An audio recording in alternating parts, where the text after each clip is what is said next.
તો ભગવાન જગન્નાથજીનું જે મંદિર જે છે એ પુરીમાં આવેલું છે અને પુરીના મંદિરની એક ખૂબ જ સુંદર વાર્તા છે. એવું કહેવામાં આવે છે કે જે વખતે એ સામ્રાજ્યમાં રાજા ઇન્દ્રદ્યુમ્ન નામના રાજા હતા ત્યારે ભગવાન શ્રી કૃષ્ણના મૃત્યુ બાદ તેમની જે અસ્થિઓ જે છે તે અસ્થિઓને સમુદ્રમાં વહાવી હતી અને તે રાજા ઇન્દ્રદ્યુમ્નને સપનામાં આવીને પ્રભુએ કહ્યું જે કાસ્ટ છે એટલે કે એક લાકડાનો મોટો ટુકડો છે એ સમુદ્રમાં તરતો આવશે અને પુરીના જે છે એ પુરીના ખલાસી ભાઈઓએ એ લાકડાનો ટુકડો જે છે એ લઈ આવ્યા હતા અને ત્યારબાદ એ પ્રભુને આકાશવાણીથી જણાવવામાં આવ્યું હતું કે આપ મારું મંદિર જે છે તે બનાવો. તો ત્યાર પછી તરત જ એ ભગવાન જગન્નાથજીને જે મંદિર જે છે તે મંદિરની પ્રતિષ્ઠા માટેના મૂર્તિઓની રચના માટે સ્વયં વિશ્વકર્મા ભગવાનની ઉત્પત્તિ થઈ હતી અને વિશ્વકર્મા ભગવાન જે છે તે એક ઘરડા વ્યક્તિનું રૂપ લઈને એ પ્રભુના ત્યાં આવ્યા હતા અને એ ઘરડા વ્યક્તિના રૂપમાં તેમણે મૂર્તિની રચનાની શરૂઆત કરી. પણ તેમણે રાજા ઇન્દ્રદ્યુમ્ન ભગવાનને એક એવી વાત કરી હતી કે હું જ્યાં સુધી મૂર્તિ ન બનાવી લઉં ત્યાં સુધી કોઈ પણ વ્યક્તિએ આ દ્વાર ખોલી આ મૂર્તિઓના દર્શન નહીં કરવા. નહીં તો જે વખતે કોઈ પણ વ્યક્તિ એ અધવચ્ચેના કોઈ પણ મારા કર્મમાં આવશે તો આ મૂર્તિ હું બનાવીશ નહીં.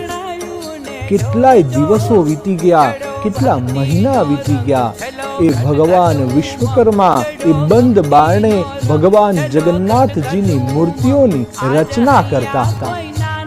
આ દરમિયાનમાં રાજા ઇન્દ્રદ્યુમ્નના પત્ની એટલે કે રાણીએ એવું થયું કે મારે એક વાર તો જોવું જ છે કે આ અંદર બંધ બારણે કરી શું રહ્યા છે.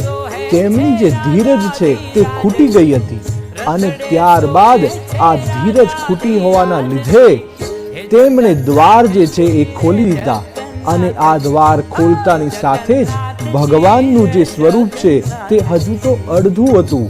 તેમને આટલું જ બનાવવામાં આવ્યું હતું અને આ સાથે જ એ વિશ્વકર્મા ભગવાન જે છે તે લુપ્ત થઈ ગયા હતા અને ત્યાં જ આકાશવાણી થઈ હતી કે મારા આ જ અર્ધ સ્વરૂપનું તું મંદિરમાં પ્રતિષ્ઠા કરાવ અને હું આ જ સ્વરૂપે એ જગતને હું આ વરદાન આપીશ. અને આથી જ તેમનું નામ જગન્નાથ પાડવામાં આવ્યું અને બલભદ્રજી, સુભદ્રાજી અને પ્રભુ જગન્નાથનું જે સ્વરૂપ છે તે આવું જ અર્ધ સ્વરૂપ લાકડાની મૂર્તિઓના સ્વરૂપમાં તેમને ત્યાં પ્રસ્થાપના કરવામાં આવી હતી. જે રીતે અત્યારે ભક્તો ભાવ વિભોર થઈ રહ્યા છે તેમને એવી જાણકારી છે કે તેઓ નજીક નિકટ નથી જઈ શકતા, દૂરથી જ દર્શન કરી રહ્યા છે. પરંતુ જ્યારે ભગવાન તમારા ઘર આંગણે આવતા હોય તો એ ભક્તની લાગણી અને ગોપીઓ જે લાગણી અનુભવતી હતી કદાચ એ જ સામ્યતા અહીં દર્શાવવામાં આવી રહી છે અને એ જ લાગણીઓ તમને જોવા મળતી હશે. બિલકુલ, આપ જોશો તો આપને જ્યારે પણ ભગવાનના દર્શન કરવાના હોય છે ત્યારે આપ ભગવાનના મંદિરે અવશ્યથી દોડીને જતા હોય છે. પણ આજે તો બિલકુલ ઊંધું જ થઈ રહ્યું છે. પ્રભુ આપના આંગણે આવી રહ્યા છે અને આવું જ ગોપીઓને પણ ગોકુળમાં અવશ્યથી થતું હતું કે જ્યારે પ્રભુ તેમના ઘરે આવતા હતા, તેમની લીલાઓ રચતા હતા અને એ ગોપીઓને હેરાન પરેશાન પણ કરતા હતા, પણ છતાં પણ તે અવશ્યથી કાન્હા કાન્હા કરતા હતા. તે જ રીતે તેમના મનની જે લાગણીઓ છે એવી જ લાગણીઓ આજે અમદાવાદના સમગ્ર વિસ્તારોમાં કે જ્યાં પ્રભુ તમારા ઘર આંગણે આવી રહ્યા છે તે સમગ્ર ભક્તજનોના મનમાં પણ એવી જ લાગણીઓ ઉભરતી હશે.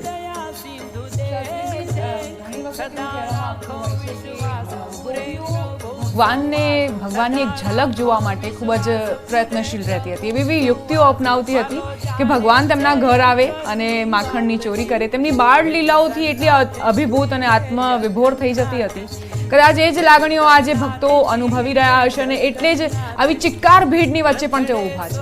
બિલકુલ, આપ જોશો તો દૂર દૂરથી એ પ્રભુના દર્શન માટે લોકો આવ્યા છે. અને હમણાં જ વાત થઈ એ પ્રમાણે આજે તો રવિવાર છે, રજાનો દિવસ છે, એટલે સામાન્ય રથયાત્રાના દિવસો કરતાં આજે વધુ ભીડ આવવાની છે. અને લોકો જે છે એ પ્રભુના ફક્ત એક ઝલક માટે કલાકો સુધી એકની એક જગ્યા પર ઊભા રહીને પ્રભુના દર્શન માટેની એ એમની અભિવ્યક્તિ જે છે તે વ્યક્ત કરી રહ્યા છે. અને આ ભીડ એ તમને દર્શાવી રહી છે કે પ્રભુ જે છે એ આજનો જે અગત્યનો દિવસ છે ત્યારે જ્યારે નગરયાત્રામાં નીકળી રહ્યા છે તો લોકોના મનમાં કેવો હર્ષોલ્લાસ હોય છે, લોકોના મનમાં એ પ્રભુ પ્રત્યેની ભક્તિ કેટલી છે તે આ ભીડ આજે દર્શાવી રહી છે. શાસ્ત્રીજી, એવું કહેવામાં આવતું હોય છે કે મહંત નરસિંહદાસજી જે છે તેમને સ્વપ્નમાં ભગવાન આવ્યા હતા અને ત્યારબાદ અમદાવાદની આ રથયાત્રાની શરૂઆત થઈ હતી. ત્યારની રથયાત્રાને હવે તો 147મી આ રથયાત્રા, ભિન્નતા ઘણી બધી જોવા મળતી હશે, પરંતુ જે ભક્તિ રસ છે તેમાં ઓર વધારો જોવા મળ્યો છે. જી બિલકુલ, એમ પણ એવું કહેવામાં આવ્યું છે કે કળિયુગમાં એ ભક્તિ જે છે એનું સ્વરૂપ જ બદલાઈ જશે. અને આપ જોશો તો જગન્નાથજીની રથયાત્રા જ્યારે 147 વર્ષ પહેલા સારંગદાસજીએ સૌ પ્રથમ કરી હતી ત્યારે પણ ગુજરાતમાં વાયુ વેગે આ વાત પ્રસરી ગઈ હતી.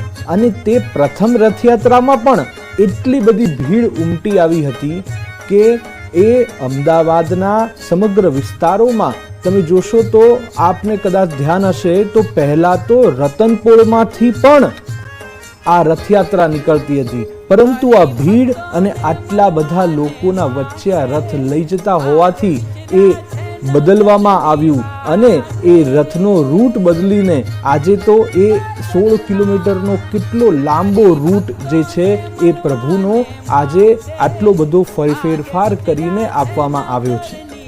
શાસ્ત્રીજી, ખલાસી બંધુઓ જેવી રીતે આ રથ ખેંચતા હોય છે, પરંતુ અન્ય જે ભક્તો હોય છે તેમાં પણ જાણે કે હોડ મચી જતી હોય છે કે આ રથને એક સ્પર્શ થઈ જાય, તેને ખેંચવાનો અવસર મળે. તેનું શું મહાત્મ્ય છે, મહત્વ શું છે? આપ જોશો તો આ રથ જે છે તે રથના દરેકે દરેક દોરડાઓના પણ નામ આપવામાં આવ્યા છે. તો સ્વર્ણચૂર્ણથી લઈને જે અલગ અલગ રથોના જે દોરડા છે તેને ફક્ત સ્પર્શ કરવાથી પણ એ જન્મો જન્મની જે આ ગોળ ચક્ર છે તેમાંથી મુક્તિ મળતી હોય છે. આપણા કેટલા બધા પુરાણોમાં એવું કહેવામાં આવ્યું છે કે જે વ્યક્તિ આજના અષાઢી બીજ એટલે કે રથયાત્રાના દિવસે પ્રભુનું નામ લઈ પ્રભુના રથને જો સ્પર્શ પણ કરે છે અને સ્પર્શ પણ નથી કરતા, એમના દોરડાને પણ જો સ્પર્શ કરી રહ્યા હોય છે તો તેમને પણ એ મુક્તિ મળી જતી હોય છે. પ્રભુના વૈકુંઠના ધામમાં તેમને જગ્યા મળતી હોય છે. અને તેથી જ જે લોકો છે એ પડમપડી કરતા હોય છે કે ક્યાંક એક સ્પર્શ થઈ જાય, પ્રભુના દોરડાને ખેંચવાનો અમને મોકો મળી જાય અને અમે આ ખલાસી ભાઈબંધુઓની જેમ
ને પકડી રાખવા માટે ભગવાનને સપોર્ટ આપી રહ્યા હતા અને આ રીતે ટચલી આંગળીએ પ્રભુએ 7 દિવસ સુધી એ સમગ્ર આ પહાડ જે છે, ગોવર્ધન જે છે, તે એમણે ભાર સહન કરીને ગોકુળ વાસીઓને બચાવ્યા અને ત્યારબાદ ઇન્દ્રનો અભિમાન તોડ્યો હતો અને વરસાદ શાંત થતા એ પર્વત જે છે મૂકી રાખવામાં પાછો એમણે એ સહી સલામત જગ્યા પર મૂક્યો હતો. તો આમ ગોવર્ધન પર્વતની લીલા પણ અપરંપાર છે. અત્યારે પણ એવું કહેવામાં આવે છે કે જે જગ્યા પર પ્રભુએ સ્પર્શ કર્યો તે ગોવર્ધન પર્વતની પરિક્રમાનો પણ ખૂબ જ મોટો મહિમા છે. જે વ્યક્તિ એ આ ગોવર્ધન પર્વતની પરિક્રમા કરે છે તેમને પણ આ જીવનના ચક્રમાંથી મુક્તિ મળતી હોય છે તેવું ઘણા બધા પુરાણોમાં કહેવામાં આવ્યું છે. શાસ્ત્રીજી, અત્યારે ગજરાજો જે છે તે ખમાસા પહોંચી ગયા છે અને આ રથયાત્રા ધીમે ધીમે આગળ વધી રહી છે. ભક્તો ભાવે ભોર થતા જોવા મળ્યા છે અને આ ગજરાજો, ભજન મંડળીઓ અને આ અખાડા, તેનું શું મહત્વ છે? રથયાત્રા તેના વગર અધૂરી માનવામાં આવતી હોય છે અને એ ભક્તો એ આખી જે રથયાત્રા છે તેમાં ગજરાજ અને ભજન મંડળીઓના દર્શન માત્રથી પણ ખૂબ જ આનંદિત થઈ ઉઠતા હોય છે. જી બિલકુલ. આપ જોશો તો જ્યારે પણ કોઈ પણ રાજા જે છે તે નગરયાત્રામાં નીકળતા હોય છે તો તેમની સૈન્યની તાકાત દર્શાવીને તે નગરમાં પ્રવેશતા હોય છે. ગજરાજજી તો સ્વયં ભગવાન ગણેશજીનું સ્વરૂપ માનવામાં આવતું હોય છે અને ભગવાન ગણેશજી તો અવશ્યથી પ્રથમ છે. તેમના પિતાના આશીર્વાદના લીધે તેમની પ્રથમ પૂજા થઈ જતી હોય છે અને તેથી જ આ યાત્રામાં સૌ પ્રથમ તો ગજરાજજી આવતા હોય છે. શાસ્ત્રીજી, મારા સંવાદદાતા પ્રણવ જોડાઈ ગયા છે. તેમની પાસેથી વધુ જાણકારી લઈને તમારી પાસે આવીશ. પ્રણવ, અત્યારે ખમાસા પહોંચી ગયા છે. રથયાત્રાનું આ જે રૂટ છે એમાં ગજરાજ પહોંચી ગયા છે ખમાસા. શું જાણકારી અત્યારે તમારા સુધી પહોંચી રહી છે અને કેવા પ્રકારની પ્રતિક્રિયાઓ ભક્તોની?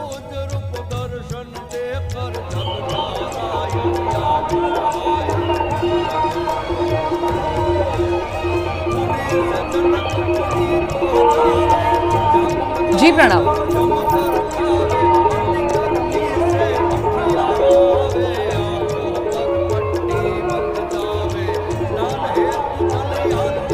પ્રણવ સુધી અમારો અવાજ નથી પહોંચી રહ્યો. ફરી એક વખત તેમની પાસે જઈશું અને એ જાણીશું કે કેવા પ્રકારની લાગણીઓ અત્યારે ભક્તો અનુભવી રહ્યા છે. ત્યારે તેની પહેલા શ્રી ગણેશ કરતા હોય છે, ગણેશ હોય છે. વિષ્ણુ દ્રશ્યોની અંદર કે હાથી છે તે ખમાસા ખાતે પહોંચી ગયા છે અને મુખ્યત્વે એક આકર્ષણનું કેન્દ્ર પણ હોય છે અને સાથે જ એ પણ માનવામાં આવ્યું છે, એક માન્યતા પણ છે કે જ્યારે ભગવાન નગર યાત્રા નીકળતા હોય ત્યારે એક શુભ કાર્ય માટે હંમેશા માટે ભગવાન શ્રી ગણેશ એ પૂજનીય છે અને હાથી એનું સ્વરૂપ માનવામાં આવતું હોય છે. ત્યારે જોઈ શકો છો કે હાથી છે તે ખમાસા ખાતે પહોંચી ગયા છે અને યાત્રા જે છે એ શરૂ થઈ ગઈ છે. 147મી આ ભગવાન જગન્નાથની જે યાત્રા છે તેનો પ્રારંભ થઈ ગયો છે. વહેલી સવારે રાજ્યના મુખ્યમંત્રી ભૂપેન્દ્ર પટેલે વાહિંદ વિધિ કરીને નગર યાત્રા છે તે નગર યાત્રાનો છે પ્રારંભ કરાવ્યો અને દ્રશ્યો જોઈ શકાય છે કે કઈ રીતે જે છે દ્રશ્યો છે કે નગર યાત્રાએ ભગવાન જગન્નાથ નીકળી રહ્યા છે પોતાના ભાઈ અને બહેન સાથે. તો તેની પહેલા ગજરાજને આગળ કરવામાં આવે છે. ગજરાજ એ મુખ્ય હોય છે. એ ગજરાજ તેની આગેવાની કરતા હોય છે આખી રથયાત્રાની. 11 જેટલા ગજરાજો છે. આપ જોઈ શકો છો કે 11 ગજરાજો છે તે યાત્રાની શરૂઆત કરતા છે, પ્રારંભ કરાવતા હોય છે. આપણા શાસ્ત્રોમાં પણ કહેવામાં આવ્યું છે કે જે પણ શુભ કાર્ય થતું હોય છે તેની અંદર શ્રી ગણેશ એ પ્રથમ હોય છે. ત્યારે શ્રી ગણેશને જે કહી શકાય કે ભગવાન ગણેશના સ્વરૂપ માનાતા જે હાથીઓ છે તે હાથીઓ જે છે તે હાલ જોવા મળી રહ્યા છે. દ્રશ્યોમાં પણ જોવા મળી રહ્યું છે કે કઈ રીતે જે ભગવાન જગન્નાથની જે નગર યાત્રા છે તે નગર યાત્રા નીકળી ચૂકી છે. નગર યાત્રાના પહેલા પ્રારંભમાં જ જે કહી શકાય કે ગજરાજોએ આગેવાની કરી છે. ત્યારબાદ અખાડાઓ આવશે, ભજન મંડળીઓ આવશે અને ત્યારબાદ ભગવાન જગન્નાથ જે છે એ તે અહીં જોવા મળશે દર્શન માટે. પરંતુ તેની પહેલાના દ્રશ્યો જોઈ શકાય છે કે કઈ રીતે છે તે ગજરાજ છે તે આવી ગયા છે ખમાસા ખાતે. એટલે યાત્રાનો પ્રારંભ થઈ ગયો છે અને આ યાત્રા વિસામો સરસપુર ખાતે અહીં આ વિસામો છે આ યાત્રા અહીં લેવાની છે. પરંતુ તેની પહેલાના આ જે દ્રશ્યો છે આપ જોઈ શકો છો કે ગજરાજો છે તેનું આગમન થઈ ગયું છે. ગજરાજો હવે ધીમે ધીમે આગળ જઈ રહ્યા છે. મહત્વની વાત એ છે કે આ યાત્રા એ માત્ર કોઈ એક યાત્રા નથી રહી, પરંતુ આ યાત્રા હવે કોમી એકતાની એક મિસાલ બની ગઈ છે. તો સાથે જ ભારતની સૌથી લાંબી આ નગર યાત્રા છે. અષાઢી બીજ એવો પવિત્ર દિવસ છે કચ્છુ માંડીઓ માટે. આ મહત્વનો દિવસ તેનું મહત્વ હોય છે. ત્યારે અષાઢી બીજના દિવસે ભગવાન જગન્નાથ અમદાવાદમાં કહી શકાય નગર યાત્રાએ નીકળે છે. નગર યાત્રાએ ભગવાન તમામ ભક્તોને સામે ચાલી આવીને દર્શન આપતા હોય છે. અને જોઈ શકાય છે દ્રશ્યોની અંદર કઈ રીતે લોકો પ્રસાદ પણ છે તે ગજરાજને આપી રહ્યા છે. ગજરાજને પ્રસાદ આપીને તેઓની પ્રશંસા છે તે કરી રહ્યા છે. દ્રશ્યોમાં જોઈ શકાય છે કે કઈ રીતે જે છે કે તમામ લોકો છે તે ભેટ સોગાદ છે તે અહીં આપતા હોય છે. તે પ્રકારના દ્રશ્યો છે તે જોવા મળતા હોય છે. જોઈ શકાય છે કે કઈ રીતે જે ગજરાજ છે જોઈ શકાય જેવો ગજરાજ છે તમામ લોકો છે તેને ક્યાંક ને ક્યાંક જે દાન ધર્મ હોય છે તે કરતા હોય છે. તે પ્રકારના દ્રશ્યો છે તે હાલ અહીં જોવા મળી રહ્યા છે. અને ખાસ કરીને જે માહોલ બન્યો છે તે ભક્તિમય માહોલ છે તે બની ગયો છે. 11 ગજરાજો આગેવાની લઈ રહ્યા છે અને 11 ગજરાજો એ જઈ રહ્યા છે. જોઈ શકાય દ્રશ્યોની અંદર કે 11 ગજરાજો છે તે કઈ રીતે જે છે તે જઈ રહ્યા છે. અને ખાસ કરીને જે કહી શકાય કે આ ભગવાન જગન્નાથ નગરનો નાથ જ્યારે નગર યાત્રાએ નીકળતો ત્યારે હિલોડે પ્રજાજનો ઝૂલતા હોય છે. કારણ કે માત્ર એક ભગવાનની એક ઝલક પ્રાપ્ત કરવા માટેના જે એક માહોલ છે. જોઈ શકાય છે કે હજારોની સંખ્યામાં લાખોની સંખ્યામાં જનમેદની છે એ રસ્તાઓ પર જોવા મળી રહી છે.